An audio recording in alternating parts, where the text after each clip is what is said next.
Bismillahirrahmanirrahim. Assalamualaikum warahmatullahi wabarakatuh. Selamat pagi teman-temanku semuanya. Bagaimana kabar teman-teman pada pagi hari ini? Alhamdulillah, semoga teman-teman selalu dalam keadaan sehat walafiat. Dan jangan lupa untuk tetap mematuhi protokol kesehatan dimanapun teman-teman berada. Nah, pada kesempatan kali ini saya akan membahas tentang salah satu contoh dari fluida dinamis, yaitu debit. Sebelumnya, perkenalkan, nama saya Rizky Dwi Nur Aini dengan NIM 2071973 dari kelas Tatris IPA C, Institut Agama Islam Negeri Ponorogo. Nah, tidak usah berlama-lama, langsung saja kita ke materinya. Fluida dinamis adalah fluida dalam keadaan bergerak atau mengalir. Contohnya, air di sungai, air pada kran atau pipa. Nah, selanjutnya, apa sih yang dimaksud dengan debit itu? Jadi, debit adalah besaran yang menyatakan volume fluida yang mengalir melalui suatu penampang dalam waktu tertentu. Kemudian, rumus yang digunakan untuk mencari debit, yaitu kita bisa menggunakan rumus Q sama dengan V besar per T kecil, atau bisa juga menggunakan Q sama dengan A besar dikali V kecil, dengan Q adalah debit aliran dengan satuan meter kubik per sekon, lalu V besar volume dari fluidanya dengan satuannya meter kubik, lalu ada T kecil yaitu waktu dengan satuannya detik atau second, lalu A besar yaitu luas penampang dengan satuan meter persegi, lalu yang terakhir ada V kecil yaitu kecepatan aliran dengan satuan meter per sekon.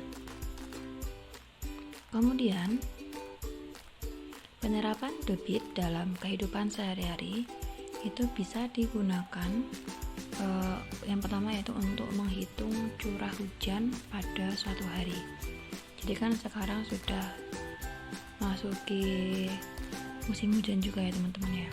Lalu yang kedua yaitu untuk menghitung jumlah air yang digunakan untuk beraktivitas. Seperti contohnya itu kita menyiram tanaman. Kemudian yang ketiga untuk menghitung waktu yang dibutuhkan untuk mengisi penuh bak mandi atau ember. Jadi biar kita bisa mengira-ngira nih teman-teman. Jadi waktu kita habis mandi, lalu embernya itu dinyalakan kerannya, biar kita tuh bisa ngira-ngira, oh kira-kira ini penuhnya berapa detik lagi ya, atau berapa menit lagi ya. Jadi supaya bisa menghemat air juga. Jadi nggak sampai penuh, nggak sampai airnya nggak sampai penuh gitu. Jadi kita bisa matikan kerannya. Lalu yang terakhir yaitu untuk menghitung besar aliran sungai. Nah, oke, ini tadi materi. Kemudian langsung kita menuju ke praktik dari debit aliran itu sendiri.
Hasil dan pembahasan dari percobaan yang telah kita lakukan pada percobaan pertama dengan volume air 200 ml atau sama dengan 0,0002 meter kubik pada tutup botol dengan lubang berdiameter 0,5 cm, didapatkan waktu selama 19 detik, sehingga debit dari percobaan pertama dihasilkan yaitu sebesar 1,0526 meter kubik per sekon.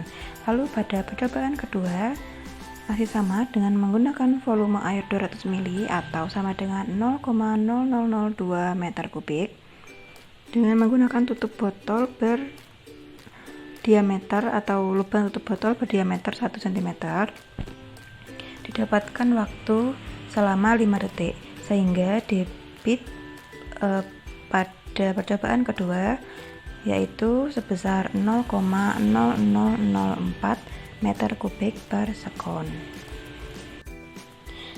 Nah, kesimpulan yang didapatkan pada percobaan kali ini terhadap debit aliran air yaitu semakin besar luas penampang, maka semakin cepat waktu yang dibutuhkan dan semakin besar pula debit aliran airnya. Sebaliknya, semakin kecil luas penampang, maka semakin lama pula waktu yang dibutuhkan dan debit aliran yang dihasilkan juga akan kecil. Nah, itu tadi sedikit materi yang dapat saya sampaikan mengenai debit. Kurang lebihnya saya mohon maaf. Terima kasih. Wassalamualaikum warahmatullahi wabarakatuh.